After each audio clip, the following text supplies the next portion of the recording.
President Trump is getting involved in what some are calling the biggest diplomatic crisis in the Middle East since the first Gulf War. Correspondent Rich Edson fills us in tonight from the State Department. President Trump has sided with Saudi Arabia and its Arab partners against Qatar in a diplomatic dispute that is isolating Qatar and threatening Gulf cooperation.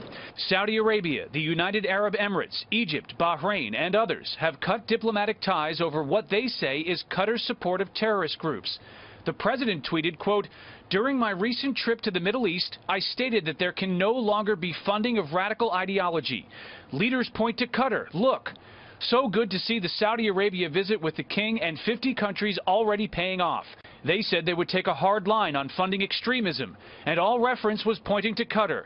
Perhaps this will be the beginning of the end to the horror of terrorism." Traveling in New Zealand, the Secretary of State offered a more neutral assessment, saying the U.S. is hopeful these countries can find a way to resolve their differences.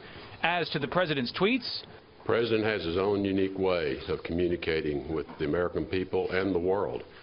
And it served him pretty well, and I don't intend to advise him on how he ought to communicate. That's up to him.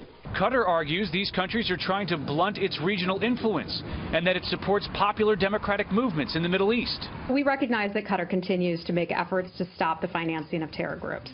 They have made progress in this arena, but we recognize that more work needs to be done. With the region and president seemingly opposing Qatar, its critics say Qatar will have to alter its behavior to end the impasse. Mohammed Fahmy, a former Al Jazeera English bureau chief imprisoned for more than a year in Egypt, is criticizing his former network, which the Qatari government sponsors. In a statement to Fox News, Fahmy writes, quote, "Qatar remains under an unprecedented siege until it shuts down Al Jazeera, expels wanted Hamas and Muslim Brotherhood leaders living in its capital, ends its financing of terrorists and support of the Iranian agenda." Qatar's defenders point to the largest U.S. military installation in the Middle East, an airbase in Qatar, and Qatar's role in mediating regional conflicts, though this may be one of the most difficult and challenging conflicts it has been involved in. Brett. Rich, U.S. Ambassador to the United Nations Nikki Haley opened the 35th session of the UN Human Rights Council today with a warning to the group. Take a listen.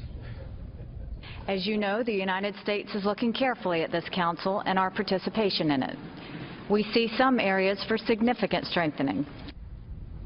So why the warning? The warning is over what she calls an anti-Israeli bias. She pointed to 5 different resolutions in the month of March criticizing Israel and then compared it to Venezuela, which she said the council failed to sanction, even though Venezuela, she said, has robbed its people of human rights. So she says she wants to reestablish the council's legitimacy, and therefore the administration is reviewing what kind of role it is going to have in that council. Haley then criticized Cuba and Iran. She even mentioned Saudi Arabia as a country that has not lived up to the full rights, the full standard of human rights on that council. Rich Edson, live at the State Department. Rich, thank you.